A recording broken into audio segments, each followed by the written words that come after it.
Hello everyone, I am Vikas Pariyar, lecturer in accounting. Here I am today to explain on a topic acquisition cost of long-term assets. My today's lesson will help you to calculate acquisition cost of long-term assets and to record the journal entry for the purchase of long-term assets. म आजको क्लासमा तपाईहरुलाई acquisition cost of long term एसेट्सको specifically land र land इम्प्रुभमेन्टको बारेमा पढाउने छु। मैले यो भन्दा अघिल्लो लेसनमा चाहिँ मेसिनरी एन्ड इक्विपमेन्टको तपाईहरुलाई पढाएको थिएँ र आज चाहिँ म तपाईहरुलाई ल्यान्ड र ल्यान्ड इम्प्रुभमेन्टको बारेमा बुझाउने प्रयास गर्ने छु है त। फर्स्टमा चाहिँ लर्निङ अब्जेक्टिभ्स मैले 4 वटा पोइन्ट यहाँ दिएको छु। Calculation of acquisition cost of land, concept of land improvements, calculation of cost of land improvements, preparation of journal entry for the purchase of land and land improvements. यो 4 वटा कुराहरु तपाईहरुलाई म राम्रोसँग बुझाउने प्रयास गर्ने छु। हुन्छ, I will move to next slide. Acquisition cost of land. Land चाहिँ हाम्रो फिक्स एसेट्स हो, यो सबैलाई थाहा छ तपाईहरुलाई, म विश्वास गर्दछु। अनि यो ल्यान्ड किन्दाखेरि चाहिँ कस्तो कस्तो कस्टहरु चाहिँ ल्यान्ड किन्दाखेरि हाम्रो पर्छ र यो कस्टहरु चाहिँ कुन कुन कस्टलाई चाहिँ हामीले कस्ट अफ ल्यान्ड भनेर राख्ने। एक्सपेन्सेस त धेरै खर्चहरु हुन्छ हाम्रो, तर कस्तो कस्तो कस्टहरुलाई चाहिँ हामीले एक्विजिसन कस्ट अथवा टोटल कस्ट अफ ल्यान्ड भनेर राख्ने त। फर्स्टमा पर्चेज प्राइस। यो चाहिँ पर्चेज प्राइस भनेको चाहिँ हामीले त्यो ल्यान्ड कतिमा किन्न लागेको, जस्तो सेलरले एउटा भावमा बेच्न लागेको हुन्छ, हामीले बायरले एउटा भावमा किन्न लागेको हुन्छ र किन्ने प्राइस त सेलरले बेच्ने प्राइस पर्चेज प्राइस हो। अनि ब्रोकरेज कमिसन भनेको चाहिँ मिडल पर्सनहरु हुन्छ, बायर र सेलरको बीचमा कुराहरु मिलाउने, भावहरु मोलतोल सबै गर्नलाई दुवै पक्षसँग कुराहरु गर्ने बीचमा बसेर मिडल पर्सन एजेन्ट पनि भन्छौं हो। त्यो मिडल पर्सनलाई चाहिँ हामीले स्पेसिफिक रेटमा हामीले कमिसन तिर्नुपर्ने हुन्छ, त्यो पनि कस्ट अफ ल्यान्डमा हामीले राख्नुपर्ने हुन्छ है। सर्वे एन्ड लिगल फिज, त्यो जग्गा हेर्न जानु पर्यो, त्यो जग्गाहरु नाप गर्नु पर्यो, त्यो नाप गर्दाखेरि बैना पट्टाहरु गर्दाखेरि तपाईहरुको हामीले बैना गर्दाखेरि पास गर्दाखेरि धेरै लिगल खर्चहरु हुन्छ। त्यो खर्चहरुलाई चाहिँ हामीले एटर्नीज फिज पनि भन्छौं है। त्यो मैले इलस्ट्रेसनमा पनि बुझाएको छु, त्यसलाई अहिले पछि हेर्ने छौं। एटर्नीज फिज पनि भन्छ, लिगल फिज लयरलाई तिर्ने पैसा हो है। हामीले त्यो चाहिँ नापजाप गर्दा, सर्वेहरु गर्दाखेरि चाहिँ नाप गर्दाखेरि, नापजाँचहरु गर्दाखेरि लाग्ने खर्चहरु यो पनि हामीले राख्नु पर्दछ। Cost of clearing the land and removing unwanted buildings, यसको मिनिङ के हो त? यदि हामीले ल्यान्ड किन्दैछौँ, मानौ त्यो ल्यान्डमा चाहिँ पुरानो एउटा घर रहेछ अथवा कुनै कटेज रहेछ अथवा केही रहेछ, एउटा स्ट्रक्चर रहेछ भनेपछि हामीलाई ल्यान्ड मात्र चाहिने रहेछ भने हामीले त्यो पुरानो बिल्डिङहरुलाई चाहिँ त्यो चाहिँ हटाउनु पर्छ। त्यो हटाउँदाखेरि लागेको कस्टलाई पनि हामीले कस्ट अफ ल्यान्डमा राख्नुपर्छ है। तर कहिलेकाहीँ त्यहाँ भएको पुरानो बिल्डिङहरु हटाउँदाखेरि चाहिँ त्यो पुरानो बिल्डिङको कामै नलाग्ने कबाडीमा सामानहरु बेच्दाखेरि पनि केही पैसाहरु आउँछ। यदि त्यस्तो पैसाहरु आयो भने चाहिँ त्यो पैसा चाहिँ हामीले घटाउनु पर्छ। यसरी लेस प्रोसिड्स फ्रम सल्भेज मटेरियल्स। मानौ फर एक्जाम्पल हामीले एउटा ल्यान्ड किन्दैछौँ, त्यो ल्यान्डमा एउटा पुरानो बिल्डिङ रहेछ, त्यो पुरानो बिल्डिङ भत्काउनु पर्ने भयो। त्यो पुरानो बिल्डिङ भत्काउँदाखेरि चाहिँ 50,000 रुपैयाँ लाग्यो रे, तर त्यो भत्काउँदाखेरि चाहिँ यस्तो पुरानो काम नलाग्ने सामानहरु कबाडीलाई, सल्भेज मटेरियल्स भनेको चाहिँ कबाडीलाई दिने खालको सामानहरु हामीले दिँदाखेरि 5,000 पैसा आयो रे के हामीलाई। भनेपछि चाहिँ 50,000 रुपैयाँ चाहिँ ल्यान्डबाट त्यो पुरानो बिल्डिङ हटाउनको लागि लागेको हो, तर 5,000 रुपैयाँ त हामीलाई इन्कम भयो नि त त्यो पुरानो सामानहरु बेच्दाखेरि हो। त्यो 5,000 चाहिँ हामीले घटाउनु पर्ने हुन्छ यसमा।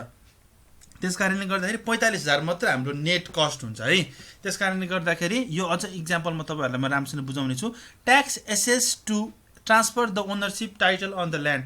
त्यो ल्यान्ड त बेच्ने मान्छेको नाममा हुन्छ पहिला, अब हामीले किन्नु पर्दाखेरि त अब हाम्रो नाममा, यदि हामीले ल्यान्ड किन्दैछौँ भने त हाम्रो नाममा नामसारी गर्नु पर्यो। त्यो नामसारी गर्दाखेरि चाहिँ ट्याक्स तिर्नु पर्छ। त्यो ट्याक्स तिरेको पैसा पनि एक्विजिसन कस्ट अफ ल्यान्डमा पर्छ है त।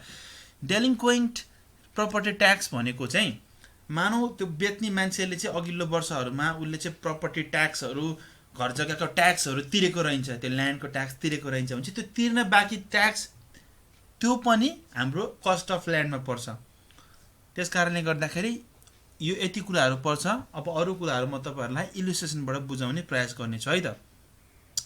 योसँग रिलेटेड इलस्ट्रेसन यहाँ रहेको छ। इलस्ट्रेसन 1, कम्प्युटेसन of Cost of land.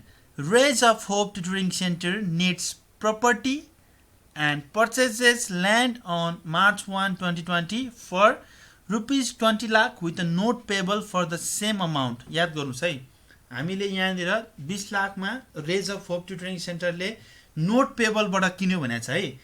Land किन्यो 20 लाखमा, कति पैसाले 20 लाखमा किन्यो, तर नोट पेबल भन्ने बित्तिकै यहाँ लोनले किनेको रहेछ भनेर दिमागमा लिइहाल्नुहोस् है। नोट पेबल भनेको लङ टर्म लोन हो है, long term liabilities. Raise of hope also pays cash as follows. उसले त्यो नोट पेबलबाट किने पनि क्यासबाट पनि पैसा तिरेको रहेछ अरू अरू एक्सपेन्सेसको लागि। हेर्नुहोस् है, rupees 35,000 in delinquent property taxes, rupees 10,000 in transfer taxes, rupees 50,000 to remove an old building, proceed from salvage material is rupees 5,000। यसमा ब्र्याकेटमा दिएको छ, यो चाहिँ ओल्ड बिल्डिङको सामानहरू बेचेर आएको पैसा।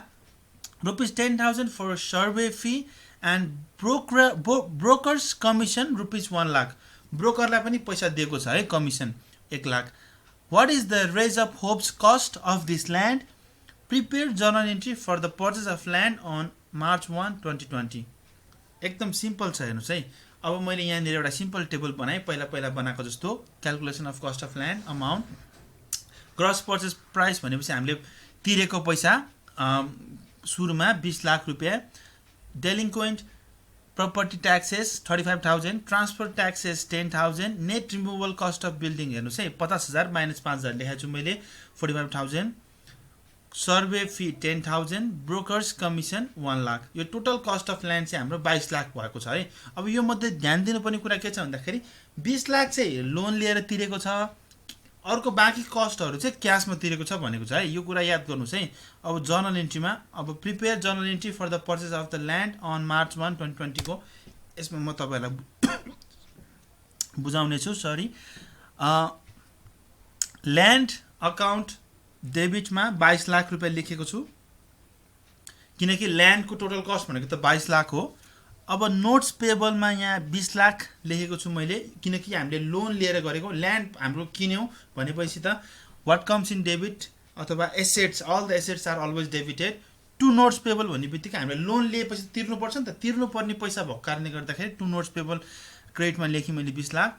अब त्योभन्दा बाँकीको पैसाहरू चाहिँ क्यासमा तिर्यो भनेर क्वेसनमा पनि भनेको छ। यहाँ हेर्न सक्नुहुन्छ तपाईँले क्वेसनमा, Rays of hope also pays cash as follows भनेको छ। त्यस कारणले गर्दाखेरि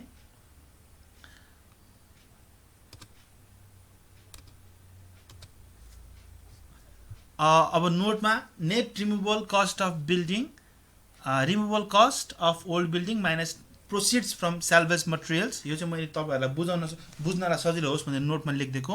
अर्को हामीले बुझ्नै पर्ने कुरा के छ भन्दाखेरि पोइन्ट टु बी नोटेड भनेर लेखेको छु। The value of land is never depreciable. ल्यान्डको भ्यालु कहिले पनि डेप्रिसिएट हुँदैन, because it has an unlimited life. यसको चाहिँ लाइफै लिमिटेड हुँदैन। अनलिमिटेड लाइफ भनेपछि यसको लाइफ यति वर्ष उति वर्ष भन्ने हुँदैन। However land improvements have a limited life and are subject to depreciation. यद्यपि ल्यान्ड इम्प्रुभमेन्टको चाहिँ लिमिटेड लाइफ हुन्छ। ल्यान्डमाथि बनाएको स्ट्रक्चरहरूलाई ल्यान्ड इम्प्रुभमेन्ट भन्छ। म अर्को स्लाइडमा तपाईँलाई बुझाउने नै छु। त्यसको लाइफ हुन्छ, त्यस कारणले गर्दाखेरि त्यसको डेप्रिसिएसन हुन्छ। अब ल्यान्ड इम्प्रुभमेन्ट भनेको के हो त? Land improvements are structural additions made to land. ल्यान्डमा बनाइएको स्ट्रक्चरल केही कुराहरू हामीले यदि ल्यान्डमाथि बनायौँ भने त्यसलाई भनिन्छ land improvements. Land improvements have limited useful life. यो मैले अगाडि पनि भनेको छु तपाईँहरूलाई। Repair, maintenance and replacement are the responsibility of the company. अब यदि ल्यान्ड इम्प्रुभमेन्टमा केही खराबीहरू आयो भने, बनाउनु पर्ने भयो भने, केही हेरफेर गर्नुपर्ने भयो भने त्यो सबै खर्चहरू चाहिँ कम्पनीले गर्नुपर्छ। Cost of land improvements are depreciated over their useful lifes. अब ल्यान्ड इम्प्रुभमेन्टमा लागेको कस्टहरू चाहिँ हाम्रो डेप्रिसिएट हुन्छ, किनकि यो भनेको चाहिँ ल्यान्डमाथि बनाउने केही स्ट्रक्चरहरू हो। अब कस्तो कस्तो कुराहरू चाहिँ ल्यान्ड इम्प्रुभमेन्टमा पर्छ म तपाईँहरूलाई त्यो देखाउने प्रयास गर्नेछु। अब बुझाउने छु म तपाईँहरूलाई cost of land improvements. Land इम्प्रुभमेन्ट्सको कस्टहरू के हुन्छ त? ल हेर्नुहोस् है। फेन्सिङ भनेको चाहिँ यदि तपाईँहरूले ल्यान्ड किन्नुभयो, त्यो ल्यान्डमाथि पर्खालहरू बनाउनुभयो, पर्खालहरू लाउनु भयो, तपाईँले वाल लगाउनु भयो, अनि तार बारहरू लगाउनु भयो भने त्यसलाई भन्छ फेन्सिङ। पेभिङ भनेको चाहिँ तपाईँले ल्यान्डमा इँटाहरू छाप्नु भयो, ब्लकहरू छाप्नु भयो भने पेभिङ भन्छ। लाइटिङ भनेको चाहिँ मानौ तपाईँले तपाईँको त्यो ल्यान्डमा पार्किङ बनाउनु भएको छ भने त्यहाँ तपाईँ लाइटहरू बत्तीहरू पनि राख्नुहुन्छ नि बेलुका बल्नको लागि, हो त्यो पनि लाइटिङमा पऱ्यो, त्यो पनि ल्यान्ड इम्प्रुभमेन्ट हो। साइन्स भनेको चाहिँ जस्तो तपाईँहरूको पार्किङ लटहरू छ ठुल्ठुलो भनेपछि त त्यो पार्किङ लटमा त तपाईँले डिरेक्सनहरू देखाउनको लागि साइनहरू बनाउनुपर्छ नि, हो त्यस्तो साइनहरू एरोहरू पनि त्यो पोलहरू गाडेर राख्नुपर्छ, त्यसलाई पनि ल्यान्ड इम्प्रुभमेन्ट्समा हामीले जोड्नुपर्छ।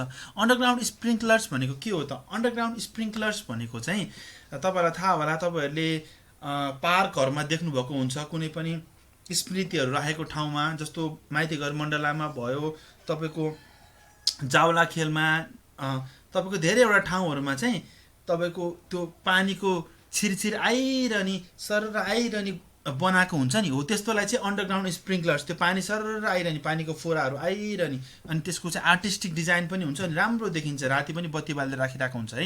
ल्यान्डस्केपिङ भनेको चाहिँ ल्यान्डमाथि बनाइने, जस्तो गार्डनहरूमा तपाईँको वालहरू लगाएर गार्डन बनाउँछ मान्छेहरूले, प्लान्टहरू रोप्नको लागि ठाउँ बनाउँछ, हो यस्तोलाई चाहिँ ल्यान्डस्केपिङ भन्छ। अलिकति स्विमिङ पुलहरू जस्तो बनायो भने त्यस्तोलाई चाहिँ ल्यान्डस्केपिङ भन्छ है, पानीहरू राख्ने ठाउँहरू बनायो भने। अब अर्को एउटा इक्जाम्पल तपाईँहरूलाई बुझाउने छु र तपाईँहरूले ल्यान्ड इम्प्रुभमेन्टको बारेमा पनि क्लियरली बुझ्नुहुनेछ है त। Rays of Hope tutoring centre pays ₹1 lakh for fences, ₹50,000 for paving and ₹50,000 for lighting on March 15, 2020. What is the cost of land improvements? Prepare journal entry for this transaction. अब cost of land improvement कति हो र यसको journal entry बनायो भने चाहिँ मैले cost of land improvement लाई यहाँ तल बनाएको छु। Cost of fences plus paving plus lighting 1 lakh plus 50,000 plus 50,000 गरेर 2 लाख भएको छ। अब यसको journal entry बनाउन एकदम सिम्पल छ। land improvements भनेको डेबिटमा हुन्छ, टु क्यास हाम्रो पैसा गयो त्यसकारण क्रेडिटमा हुन्छ, to record purchase of land improvements journal एन्ट्रीको फर्मेटहरू तपाईँहरूलाई आइहाल्छ र यसरी ल्यान्ड इम्प्रुभमेन्टको रेकर्डहरू राखिन्छ। तपाईँले याद गर्नुपर्ने कुराहरू के हुन्छ भन्दाखेरि ल्यान्डको भ्यालु चाहिँ कहिले पनि डेप्रिसिएट हुँदैन, तर ल्यान्डमाथि गरिने स्ट्रक्चरल एडिसन्स जसलाई ल्यान्ड इम्प्रुभमेन्ट्स भनिन्छ त्यो ल्यान्ड इम्प्रुभमेन्ट्सको चाहिँ डेप्रिसिएसन हुन्छ, किनकि हामीले ब्रिक्सहरू हालेर गर्छौँ, सिमेन्टहरू हालेर बनाउँछौँ, त्यो हालेर बनाउने कुराहरूको लाइफ हुन्छ, सिमेन्टको पनि लाइफ हुन्छ, त्यो मेटलहरूको तिनीहरूको लाइफ हुन्छ हामीले बनाउने कुराहरूको स्ट्रक्चरहरूको, तर ल्यान्डको चाहिँ लाइफ अनलिमिटेड हुन्छ। त्यस कारणले गर्दाखेरि तपाईँहरूले यसलाई राम्रोसँग ध्यान दिएर फेरि हेरेर बुझ्नु होला है त।